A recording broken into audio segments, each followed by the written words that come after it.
갈라디아서 4장 21절에서 23절까지 말씀입니다. 이 세 절 말씀은 저와 여러분이 한 목소리로 읽습니다. 내게 말하라. 율법 아래에 있고자 하는 자들아, 율법을 듣지 못하느냐. 기록된 바 아브라함에게 두 아들이 있으니 하나는 여종에게서 하나는 자유 있는 여자에게서 낳다 하였으며 여종에게서는 육체를 따라 낳고 자유 있는 여자에게서는 약속으로 말미암았느니라. 아멘. 사순절을 한 주 앞두고 있습니다. 우리 주님의 십자가의 고난과 죽으심, 또한 그 사랑과 부활하심을 기억하며 사순절을 준비하는 한 주가 되시기를 바랍니다. 오늘은 교회력상 산상변모주일입니다.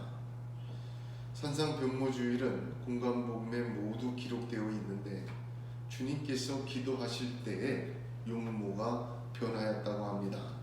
아주 찬란한 영광이 드러났습니다.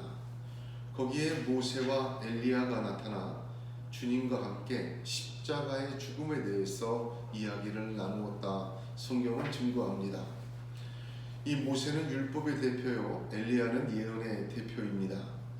그러므로 모든 성경과 하나님의 사람의 역사는 모두 예수 그리스도의 십자가에서 완성되어지는 것을 그림적으로 가르쳐준 것이 산상변모 사건입니다. 거기에 함께 있던 베드로는 졸다가 깨어나자 모세와 엘리야는 없어지고 오직 예수만 보이더라, 그렇게 얘기를 합니다. 모든 성경과 하나님의 사랑을 보고 저희들 눈에 이 산상변모주의를 맞아 오직 예수만 보이기를 우리 주님의 이름으로 축복합니다. 산상변모주일은 마태복음 17장, 마가복음 9장, 누가복음 9장에 기록되어 있는데 이 세 복음서에서 조금씩 다르게 기술을 합니다. 그러나 서로 보완하고 좀 더 상세하게 알 수 있도록 도와주는데 마태, 마가, 누가의 이 세 복음서에 그러나 공통적으로 산상변모주일에 대해서 똑같이 기록하고 있는 말씀이 있습니다. 그것은 하나님께서 주신 말씀인데 너희는 그의 말을 들으라 라는 말씀입니다. 오늘 이 산상변모주일에 저와 여러분이 오직 예수의 음성 듣기를 축복합니다.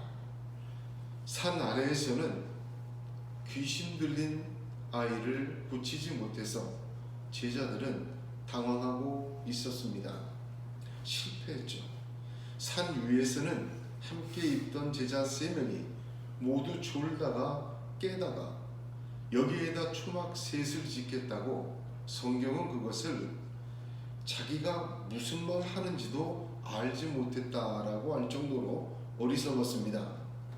어지럽고 혼란한 시기, 온갖 매체와 지식들이 우리를 어디로 인도하는지 모를 정도로 난무하고 현혹하는 이 시대, 교회와 신앙은 능력 없음이 낱낱이 드러나고 있는 이 시대, 주의 영광 속에 있지만 모세로 대변되는 말씀과 엘리야로 대변되는 예언도 있지만 무슨 말을 하는지 스스로 알지 못하는 영적으로 어두워진 이 세대, 오직 예수만 보이시기를 주님의 이름으로 축복합니다. 오직 예수의 말만 듣기를 우리 주 예수의 이름으로 축복합니다. 그러므로 우리의 감긴 눈이 떠지고 막힌 귀가 열리고 닫힌 마음이 열려지는 하나님의 뜻이 이루어지는 이 산상변모주일 되기를 우리 주님의 이름으로 축복합니다. 오늘 본문은 21절에서 31절에 이르는 하갈과 사라의 비유의 시작입니다. 많은 사람들이 이 하갈과 사라의 비유의 이야기인 이 부분에 대해 갈라디아서에서 가장 어려운 부분이다, 그렇게 이야기를 합니다. 왜 그런가 하니 첫째로 비유 자체를 이해하기가 어렵습니다. 구약 전체에 대한 아주 깊은 지식과 통찰이 있어야 합니다.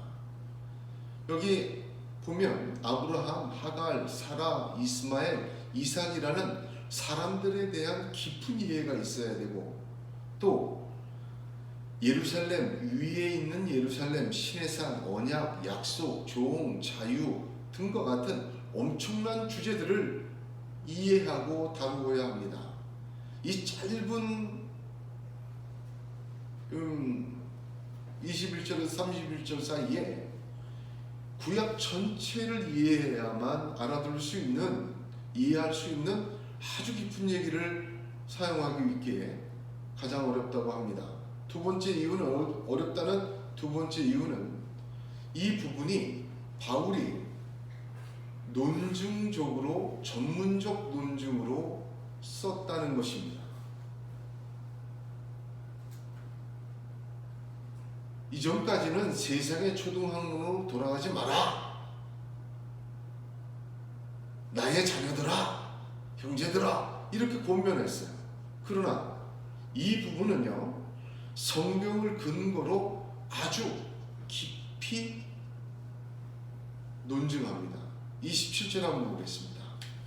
27절 보면 기록된 바 잉태하지 못한 자여 즐거워하라, 상고를 모르는 자여 소리질러 외치라, 이는 홀로 사는 자의 자녀가 남편 있는 자의 자녀보다 많음이라 하였으니. 이사야서 54장 1절입니다.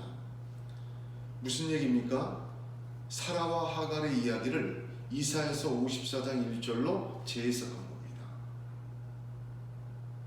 또한 24절을 보면 이것은 비유이니라고 말합니다. 무슨 얘기입니까? 사라와 하갈의 이야기를 구약 전체를 통해서 재해석하고 있는 것입니다. 30절 보세요. 그러나 성경이 무엇을 말하느냐? 여러분, 이 세 군데만 봐도 사라와 하갈의 이야기를 성경 전체와 이사야서 54장 구체적인 증거를 들어서 얼마나 논증적으로 아주 깊이 이야기하는지를 모릅니다. 그래서 어려워요. 세 번째로 어려운 이유는 이 사라와 하갈의 비유의 이야기가 갈라디아서 안에서 연결이 안 돼요. 무슨 얘기인가 하니 갑자기 생뚱맞게 나왔다는 말이에요. 세상의 초등학문 아래에 있지 마라, 그들은 자기 욕심을 따라 하는 자들이다, 뭐 이렇게 하다가 갑자기 성경 이야기, 사라와 하갈의 이야기를 집어넣습니다.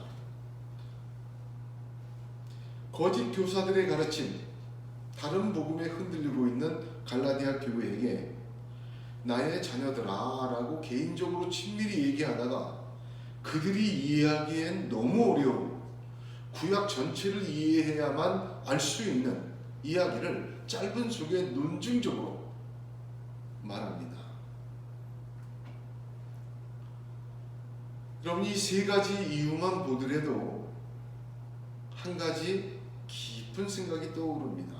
그렇다면 왜 바울은 이해하기도 어렵고 자신도 어렵게 풀고 이 연결도 되지 않는 것을 왜 말해야만 했을까? 왜 갈라디아인들에게 이것을 이야기하지 않으면, 사라와 하갈의 비유를 말하지 않으면 안 되는 그들의 사라와 하갈의 이야기를 성경을 통해서 아주 논증적으로 이해하든 못하든 재해석해주지 않으면 안 될 이유가 무엇일까? 제가 미리 말씀드리지만 그것은 거짓 교사들의 가르침이었기 때문에 그렇습니다. 이것으로 갈라디아 교인들을 율법과 행위로 끌어들였기 때문에 그렇습니다. 동시에 하갈과 사라의 비유는 거짓 교사들만의 가르침이 아니라 유대교 전체가 갖고 있는 가르침의 핵심입니다. 그래서 이것을 거론하지 않을 수가 없었던 것입니다. 로마서 9장을 보면 똑같이 하갈과 사라의 비유를 이야기합니다. 로마서 9장 8절에 또한 아브라함의 씨가 다 그의 자녀가 아니라 오직 이삭으로부터 난 자라야 내 씨라 불리리라 하셨으니 곧 육신의 자녀가 하나님의 자녀가 아니요 오직 약속의 자녀가 씨로 여기심을 받느니라 하였습니다. 여기 보세요. 로마서의 구조를 보면요, 16장인데 1장에서 8장까지는 구원의 교리예요. 그리고 12장부터 16장까지는 그 실천을 담고 있어요. 로마의 수사학을 지난주에도 말씀드린 것처럼 첫 부분에는 논리적 증거, 뒷부분에는 감동적 충고. 그렇다면 로마서 전체도 로마의 수사학과 똑떨어집니다. 처음에는 논리적인 아주 구원의 교리를 잘 설명했고, 뒷부분은 그것을 어떻게 적용할 것인지를 설명한 것이에요. 그래서 로마서를 구원받은 사람들이 뭐라고 얘기하냐, 우리들이 지금 뭐하냐면 복음과 삶이다, 그렇게 이야기를 합니다. 또한 로마서는 구원받은 이방인들이 많은 로마 교회에 보는 편지였어요. 내용적으로 완전한 구원의 교리입니다. 그런데 이 로마서 안에도 9장, 10장, 11장은 이스라엘에 관한 이야기예요. 그래서 많은 학자들은 9장, 10장, 11장은 없어도 되는 장이었다, 이렇게 얘기를 하는 겁니다. 그 9장, 10장, 11장의 이야기가 내용이 뭐냐면 하갈과 사라, 이삭과 이스마엘의 비교를 통해 이스라엘이 어떻게 구원받을 것인지를 설명해 준 장이 로마서 9장, 10장, 11장이에요. 여러분, 로마서에도 반드시 이 부분이 들어야만 했어요. 이것을 재해석해 주지 않고는 안 되었습니다. 언급하지 않고 넘어가지 못하는 거예요. 전혀 생뚱맞아 보이지만 반드시 말해야 되고, 성경적으로 다시 그것을 해석해 주지 않으면 안 되는 부분이 바로 하갈과 사라의 비유였습니다. 하갈과 사라의 비유는 유대교의 전통적인 선민사상의 해석이었어요. 로마서는 로마 교인에게, 갈라디아서는 갈라디아 교인들에게 보낸 편지입니다. 로마서 1장을 보던, 갈라디아서 1장을 보던 그 편지를 기록한 목적이 분명히 나와 있습니다. 로마서는 너희를 견고하게 하려 함, 열매를 맺게 하려 함. 왜냐하면 너희들의 믿음이 온 세상에 전파되기 때문에. 갈라디아서는 다른 복음 따르는 것을 내가 이상히 여기노라, 가만히 들어온 거짓 교사들 때문에 다른 복음에 흔들리는 자에게 복음을 바로 세우기 위해서. 그러면 분명합니다. 온 세상에 영향을 미칠 로마 교회의 신앙이 다른 복음에 흔들리는 갈라디아 교회에 이 비유는 반드시 필요한 것입니다. 왜? 유대교의 구원에 대한 논리의 핵심이기 때문에. 그것이 교회 안에 흘러 들어와서 복음을 위협하고 신앙을, 참된 은혜를 행위로 바꾸어 놓는 역할을 하였기 때문에 로마서에도 갈라디아서에도 반드시 기록해야만 했습니다. 교회의 신앙을 좀먹는 은혜가 아닌 행위로, 복음에 더한 율법으로 좀 더 온전한 신앙을 말하는 거짓 교사들의 역사와 가르침이 강력했습니다. 그들에게서 교회 안으로 들어온 변질되어지고 흔들려지는 신앙, 마치 누룩과 같이 신앙 안에서, 복음 안에서, 은혜와 믿음 안에서, 성령 안에서 열매 맺게 되어진 성도들을 유혹하고 심한 부패로 이끄는 거짓 교사들의 가르침의 핵심을 재해석한 것입니다. 그 거짓 교사들의 가르침의 핵심이 바로 사갈과 하갈과 사라의 이야기입니다. 오늘 읽은 본문으로 돌아갑니다. 21절을 보면 율법을 듣지 못하였느냐, 반어법이에요. 21절 좀 어렵죠? 나에게 말하라. 율법 아래 있고자 하는 자들아 율법을 듣지 못하였느냐, 반어법이에요. 바로 거짓 교사들에게 들은 것을 거론하는 것입니다. 왜냐하면 여기에서 율법을 듣지 못하였냐 할 때 이 율법이라는 단어를 구별해서 썼어요. 계명이라는 뜻의 단어보다는 구약 전체를 가리키는 단어로 구별해서 썼어요. 율법을. 또한 듣다라는 단어도 히브리어의 쉐마, 이스라엘아 들으라, 단순히 청취하는 게 아니라 듣고 순종하고 따르는, 쉐마하는 것을 번역한 단어예요. 헬라어로. 그러니까 이건 뭐냐면, 여기 보세요. 이거 중요한 얘기입니다. 뭐냐면 안식일날 회당에 모여서 구약을 낭독하며 들어서 지켜야 했던 유대교적 가르침을 풍자한 단어입니다. 율법을 듣지 못하였느냐, 아주 비꼰 단어예요. 그들에게 율법을 듣지 못하였느냐, 이 말은 그들이 회당에서 유대교식으로 가르쳤던 내용을 너희들이 들어왔다, 그 말입니다.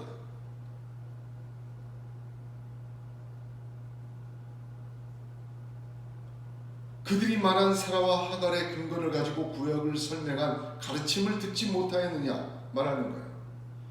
그들은 율법, 즉 사라와 하갈, 언약과 약속, 자유와 종에 대하여 거짓 교사들에게 들었어요. 그들이 들은 것은 유대교 회당에서 유대교식으로 해석한 사라와 하갈 구원의 이야기, 아브라함의 자손됨이 어떻게 된다는 그 해석을, 유대교적 해석을 들은 것입니다. 그리고 흔들렸어요. 또한 율법 아래 있고자 하는 자들아, 이렇게 얘기를 합니다. 이거 굉장히 풍자적인 단어예요. 이것은 한 단어를 뺀 말이에요.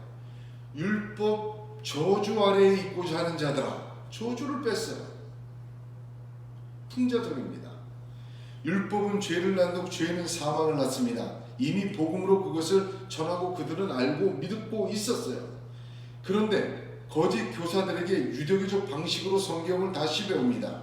그래서 그들은 다시 율법의 저주 아래로 기어들어가고 있다는 것을 풍자한 말이에요. 또 하나는 단순한 이 비유의 재해석이 갈라디아 교회 성도들에게만 해당하는 것이 아님을 나타내는 단어입니다.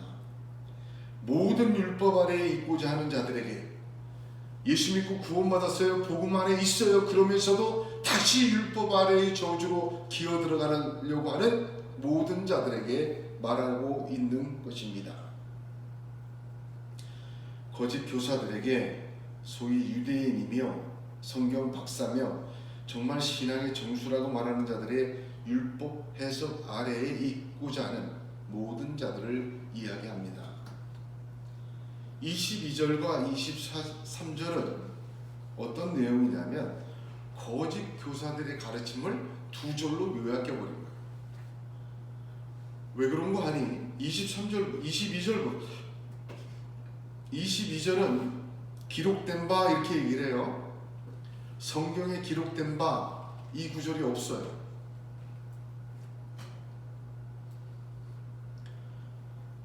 창세기 16장 15절을 인용했다고 관주에 나오지만 이렇게 기록이 안 돼 있어요. 그러니까 성경을 기록된 바 성경을 그대로 갖고 온 게 아니라 창세기에 아브라함, 이삭, 이스마엘, 하갈, 사라의 얘기를 압축해서 말한 거예요. 요약해서 말한 거예요. 기록된 바가 아니라 요약본을 이야기한 겁니다. 사실 아브라함에게 두 아들만 있었던 거 아니죠? 요약한 거예요. 누굴 요약한 거예요? 거짓 교사들이 유대교식으로 가르친 걸 한 절로 요약한 겁니다. 바레트라는 신학자는 이것을 이렇게 설명합니다. 바울은 거짓 교사들의 주장의 성경적 근거를 요약한 것이다. 그렇다. 성경은 그렇게 말하고 있다. 아브라함에게 두 아들이 있다. 그들이 말한 것은 성경에 그렇게 기록된 것이 맞다 하는 것이다. 또한 이 요약에서 보면 하갈과 이삭은 이름이 거론되지만 이스마엘과 사라의 이름은 나오지 않아요. 왜 안 나올까? 왜 안 나올까? 이미 이 이야기를 듣고 있는 갈라디아 교인들은 거짓 교사들에게 수도 없이 이 유대교적 하갈과 사라의 이야기를 들었고 흔들렸기 때문에 구체적으로 다 쓸 필요가 없어요. 그러므로 22절, 23절은 유대교적 하갈과 사라의 이야기로 갈라디아 교인들을 흔들었던 거짓 교사들의 가르침을 한마디로 압축한 거예요. 내게 말하라. 율법 아래 있고자 하는 자들아, 율법을 듣지 못하였느냐? 기록된 바 그들이 그렇게 얘기했다. 맞다. 사실이다. 팩트다.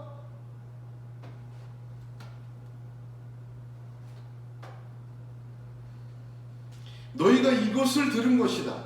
성경에 있는 얘기다. 여종 하갈은 육체를 따라 낳고 자유 있는 여자 사라에게서는 약속으로 낳았다. 이건 팩트다.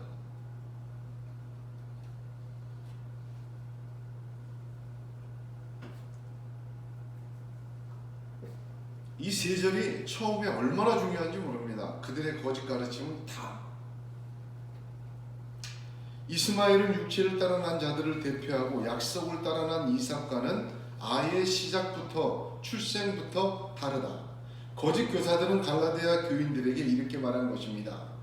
너희는 육체를 따라 난 자들이다. 이스마엘이다.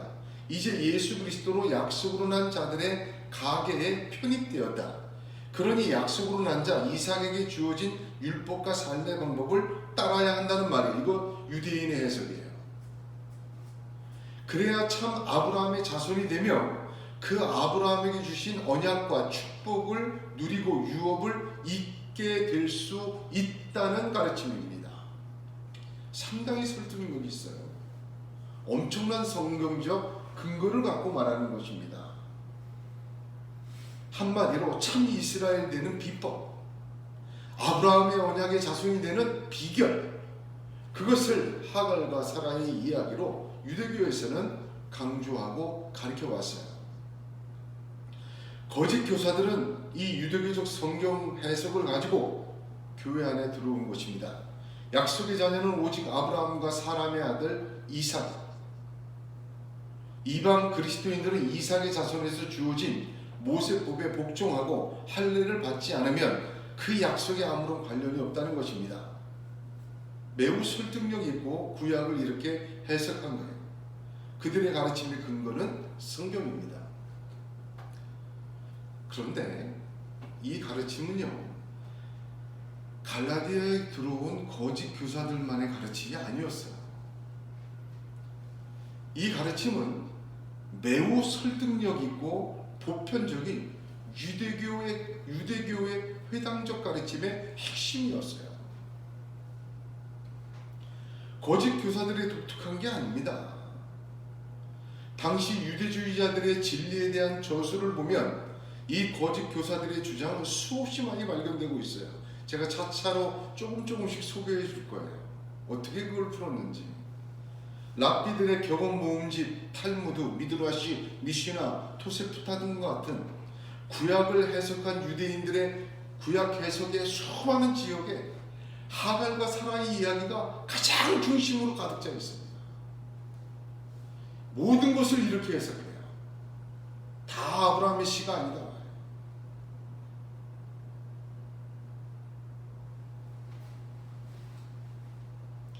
여기 보세요.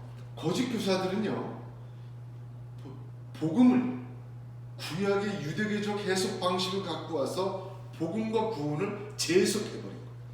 교회 안에서. 그것을 바울은 다른 복음이라고 얘기했어요. 제가 존경하는 신학자 롱에나크는 유대교에서는 진리가 두 형태를 가지고 있다고 말합니다. 초보적인 형태와 발전된 형태. 이는 전형적인 유대교적 성경 이해 방식인데 거짓 교사들은 자신들의 것은 발전된 형태인 반면 바울의 메시지는 복음 선포의 초보적인 형태의 것으로 매우 부족한 것이라고 가르쳤다고 합니다. 거짓 교사들은 바울이 전한 진리는 이스마엘적인 것이라고 말했어요. 이스마엘은 아브라함의 장자였지만 단지 이삭이 아브라함의 참된 아들로 여겨진 것처럼 바울의 이야기는 초보적이고 이스마엘적 이야기라고 부족하다. 이삭의 이야기를 들어야 한다라고 가르쳤다고 합니다. 이제 이해가 되시죠? 바울은 갈라디아서에서 성도들에게 첫 명령을 무엇으로 합니까? 나와 같이 되라. 4장 12절에 그렇게 얘기했어요. 그러나 여기에서 다시 한번 두 번째 명령을 합니다. 내게 말하라. 그리고 이 이야기를 재해석하는 것입니다. 내게 말하라. 거짓 교사들의 주장과 가르침에서 성도들을 떼내려고 할 때 내게 말하라고 얘기합니다. 여러분, 한순간에 이걸 다 어떻게 이해하겠어요? 그들이 어떻게 이 유대교적 가르침의 정수를 그 다른 복음의 혼란에서 한순간에 어떻게 빠져나올 수 있겠어요? 그것은 딱 한마디, 내게 말하라입니다. 갈라디아 교인들은 지금 누구와 말하고 있습니까? 거짓 교사와 말하고 있어요. 그들은 거짓 교사들이 유대교의 가르침과 말하고 있습니다. 자기들에게 열심을 내게 하려는 그런 자들과 말하고 있는 것입니다. 더 깊이 말하면 스스로 노력하여 구원을 완성하고 아브라함의 축복을 이어보려는 거룩해 보이는 자기 자신의 열망과 말하고 있는 것입니다. 그리스도의 신보로 중매하려는 바울과 말하지 않습니다. 바울이 전한 복음과 말하고 있지 않습니다. 주님이 임명하시고 보내시고 성령으로 보증하신 사도와 말하지 않고 있습니다. 오직 은혜와 십자가의 사랑에 말하지 않고 있습니다. 거룩해 보이는 자기 자신의 열망과 말하고 있을 뿐입니다. 저와 여러분은 지금 누구와 말하고 있습니까? 이것은 매우 중요합니다. 구원의 논리를 다른 복음을 이해하고 우리가 지식적으로 방어하고 진리의 기둥을 세우는 것 중요하지만 그 길은 누구와 말하고 있느냐입니다. 초등학문과 말하고 계십니까? 사람의 이치와 사람의 이해와 사람의 감정과 사람의 생각에 말하고 있습니까? 자기 자신의 욕망과 말하고 있습니까? 여러분, 성경과 말하고 있습니까? 아니면 해석해준 성경의 이야기가 말하고 있습니까? 좀 더 잘 믿는 방법을 알고 싶어 누구와 말하고 있습니까? 구원의 완성과 하나님 주신 은혜를 온전히 붙들기 위해 누구와 어떤 의도로 이야기하고 있습니까? 내 자신의 거룩해 보이는 욕망과 이야기하고 있는 것은 아닙니까? 나의 성취와 말하고 있다면 율법과 행위의 귀를 기울일 것입니다. 지식과 말하고 있다면 세상의 초등학문에 귀를 기울일 것입니다. 성경의 진리와 말하기를 원합니다. 오직 예수만 보이고 오직 예수의 말만 들리기를 원합니다. 내가 사라지고 초등학문이 사라지고 해석된 성경의 이야기가 사라지고 오직 진리이신 주님의 십자가만이, 그 구원의 은혜만이 우리가 말하는 대상이기를 간절히 소원합니다. 아담과 하와는 범죄하였습니다. 하와는 하나님의 말씀 대신에 뱀과 이야기하였습니다. 하나님의 말씀에 대하여 뱀과 이야기하기 시작하자 그녀는 자기 자신의 욕망과 이야기하는 경지에 이르렀습니다. 자신의 생각과 자기의 욕망과 자기의 이성과 말하기 시작하여 선악과를 따먹었습니다. 그는 그것을 자기만이 아니라 아담에게도 주어 먹게 하였습니다. 범죄한 아담과 하와는 창세기 3장 8절 9절을 보면 하나님의 낯을 피하여 동산 나무 사이에 숨은지라 하나님의 아담을 부르시며 그에게 이르시되 내가 어디 있느냐 하셨습니다. 내가 어디 있느냐라는 하나님의 말 거신 대화의 초점은 내가 누구와 말하고 있느냐는 실존적 질문이셨습니다. 내가 어디에 있고 누구와 지금 말하고 있는가?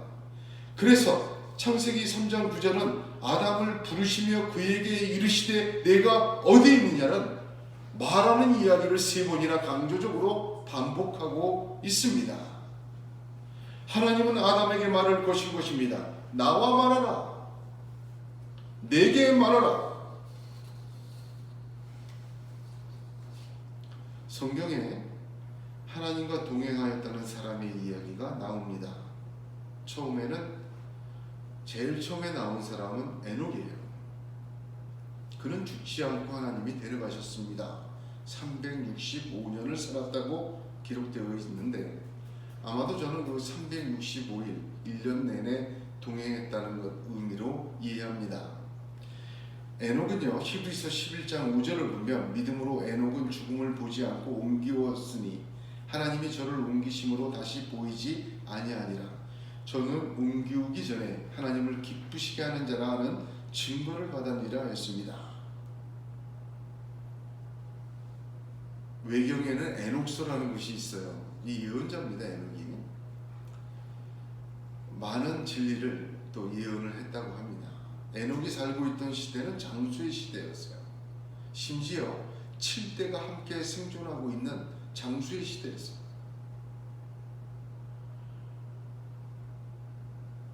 그러므로 아담 이후 모든 것을 전해주고 전해듣던 시절이었어요. 아담의 7대 손이니까 다 들었던 거예요. 에덴 동산부터. 그런데 또한 에녹 시대는 인간의 지혜와 문명이 엄청나게 발전해 나가던 시대예요. 가인의 자손들이 사람의 문명을 찬란하고 뛰어나고 엄청나게 발전시켰습니다. 인간의 문명이 막 발전하고 하나님의 사람들 셋의 후손들의 계열로 창조의 이야기, 타락의 이야기가 전해져 내려와서 함께 살면서 그런 시대에 말이죠. 에녹은 선지자였고 진리의 수호자였습니다. 하나님과 동행하면서 하나님의 뜻을 그 찬란한 인간의 문명과 발전해서 진리를 말하고 진리를 지켰던 자가 에녹입니다. 그래서 유다서시 1장 14, 15절에 아담의 7세 손 에녹이 사람들에게 대하여 또 예언하여 이르되 보라 주께서 그 수많은 거룩한 자와 함께 임하셨나니 이는 무사람을 심판하사 모든 경건치 않은 자의 경건치 않게 행한 모든 경건치 않은 일과 또 경건치 않은 죄인이 주께 거스려한 모든 강팍한 말을 인하여 저희를 정죄하려 하심이라 하였느니라. 굉장한 예언자였어요. 그 시대. 그리고 두 번째 동행했다는 사람이 노아입니다. 창세기 6장 9절은 노아의 사적은 이러하니라. 노아는 의인이요 당세의 완전한 자라. 그가 하나님과 동행하였다. 이렇게 기록되어 있어요. 이것은 NIV 영어 성경으로 직역하면 이렇습니다. 노아는 의로운 사람이다. 그 시대의 사람들 가운데서 결점이 없었다. 그리고 그는 하나님과 함께 걸었다. 이렇게 되어 있어요. 노아의 시대는 죄악이 가득 찬 시대입니다. 심판하지 않으면 안 될 시대였어요. 오죽하면 하나님께서 세상 기으셨음을 한탄하셨다는 표현까지 기록되어 있습니다. 그러나 창세기 6장 8절은 그 시대에서 그러나 노아는 여호와께 은혜를 입었더라 이렇게 끝납니다. 이것도 영어 성경으로 직역하면 이렇게 되어 있어요. 그러나 노아는 여호와의 눈에서 은혜를 찾았더라 이렇게 기록되어 있습니다. 그 악함이 가득한 세상에서 하나님의 눈만 바라보고 은혜를 찾았어요. 그는 그 사람들 속에서 결점을 찾을 수 없었어요. 하나님과 동행했어요. 인간의 문명과 찬란함이 가득한 세상에, 진리가 가리워지는 세상에 하나님과 에녹과 동행하였습니다. 그는 하나님의 진리를 지킨 사람이었어요. 죄악이 가득 차 더 이상 놓아둘 수 없는 시대에 노아는 하나님과 동행했어요. 그는 하나님의 눈에서 은혜를 찾았던 사람입니다. 에녹과 노아는요, 증조 할아버지와 증손자의 관계예요. 창세기 5장 그 족보를 보면 에녹의 아들은 무두셀라인데 969세를 살았어요. 에녹이 65세에 그를 낳았으니까 365년 살았던 이 땅에 살았던 에녹을 보면 300년을 무두셀라와 함께 살은 거예요. 무두셀라는 969세까지 살았으니까 에녹이 하나님 데려가신 걸 봤어요. 살아생전에 봤다고. 아마도 무두셀라가 성경에서 최장수의 인물이 된 이유는 바로 이것 때문이 아닌가 싶어요. 에녹이 하나님이 데려가신 걸 증거하더라고요. 무두셀라는 187세에 라멕을 낳았어요. 라멕도 할아버지 에녹을 봤어요. 승천도 보았어요. 무두셀라, 라멕까지 에녹이 승천하는 걸 봤어요. 그 선지자의 모습, 얘기를 다 들었던 거예요. 함께 살았으니까. 라멕은 182세에 노아를 낳았어요. 보세요. 노아는 봤어요, 못 봤어요? 제가 계산해 보니까 못 봤어요. 에녹을 직접 보지 못했고 승천도 못 봤어요. 그러나 에녹을 직접 보고 함께 살았고 그의 말 진리지킴을 보고 들었던 무두셀라와 라멕, 아버지와 할아버지, 직접 산증인들에게 어떻게 했을까요? 그 얘기를 수도 없이 들었어요.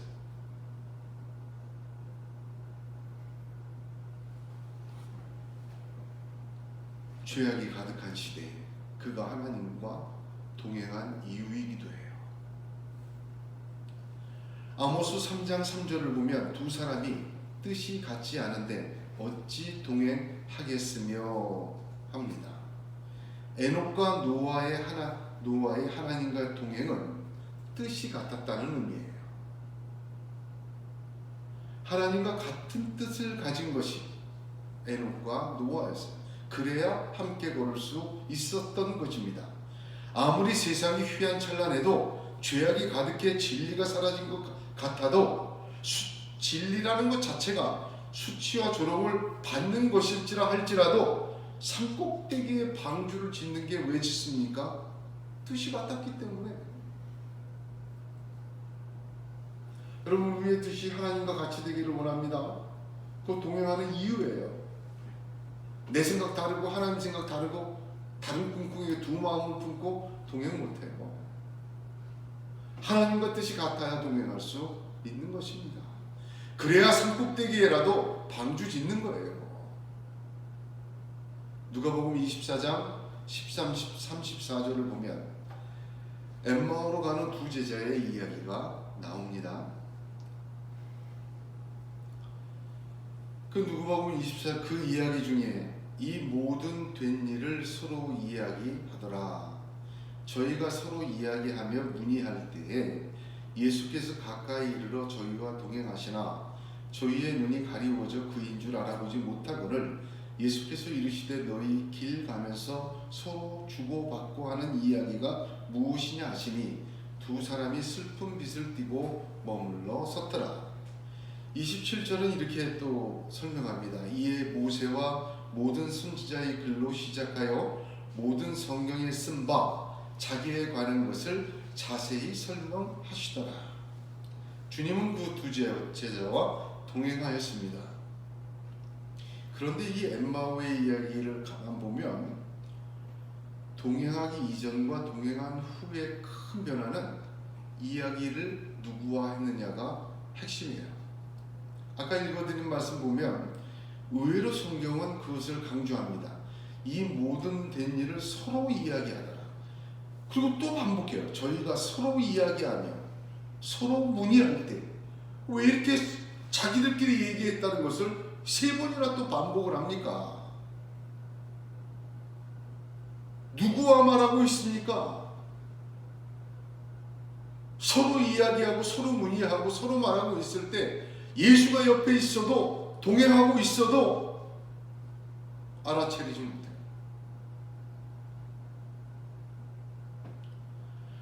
자기를 못 알아보는 그 두 제자에게 너희가 길 가면서 서로 주고받고 하는 이야기가 무엇이냐? 너희가 누구에게 말하고 있느냐? 너희가 서로 주고받는 이야기가 무엇이냐? 그리고는 27절에 모든 성경을 통해 자세히 설명하시더라. 그러자 그들의 마음이 뜨거워지고 그들의 발길은 엠마오에서 예루살렘으로 바뀌게 됩니다. 동행한다는 것은 대화한다는 것입니다. 뜻이 같아야 동행합니다. 동행하면서 침묵으로 함께 걷는 게 아니에요. 내가 가고자 하는 길, 내가 원하는 길을 예수님이 쫓아오는 것 아닙니다. 예수님과 내 뜻이 같아지는 거예요. 또한 그 같아짐으로 동행하면서 뭐 하는 거예요? 사람과 얘기하다가, 세상과 얘기하다가, 책과 얘기하다가, 인간의 감정과 얘기하다가, 내 욕망과 얘기하다가, 세상이 만들어 놓은 그 유대교적 하갈과 사라의 이야기와 얘기하다가 복음과 이야기하고, 복음을 통해 주님과 이야기하고 살아계신 예수와 이야기하는 것, 그게 동행하는 것입니다.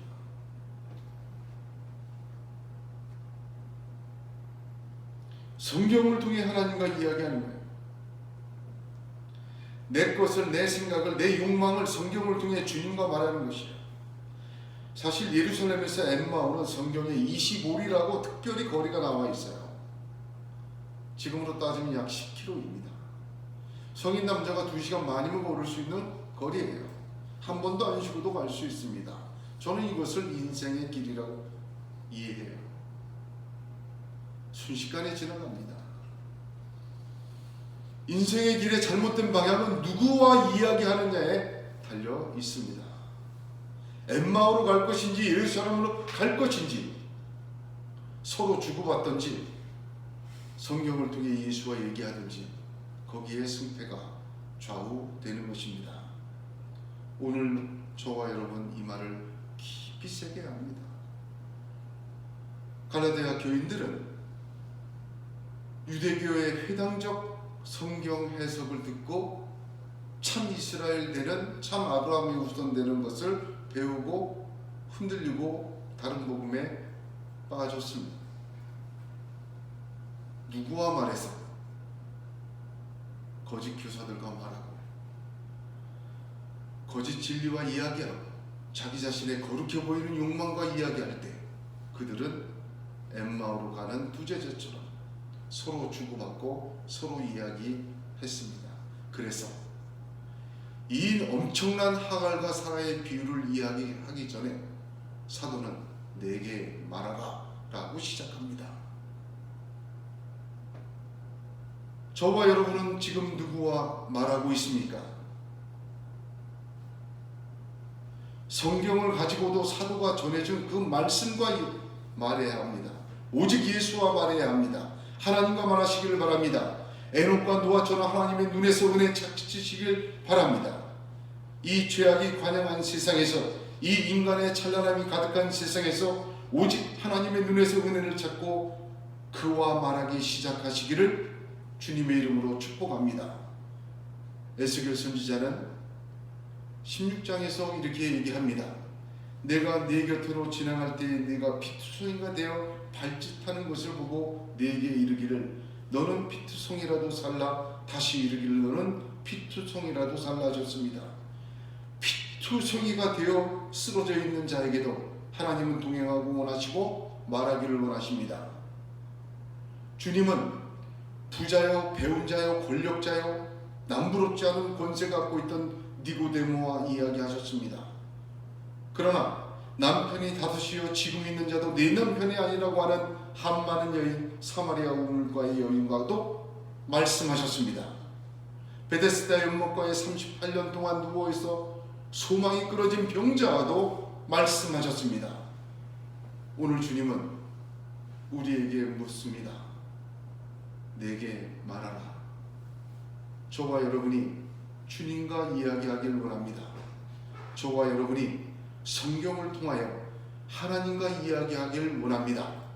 하나님과 주님과 뜻이 같아지고 그분과 모든 것을 말하기 시작하는 놀라운 변화의 시작이 오늘 산상변모주일에 저와 여러분에게 성령의 역사로 임하기를 주님의 이름으로 축원합니다.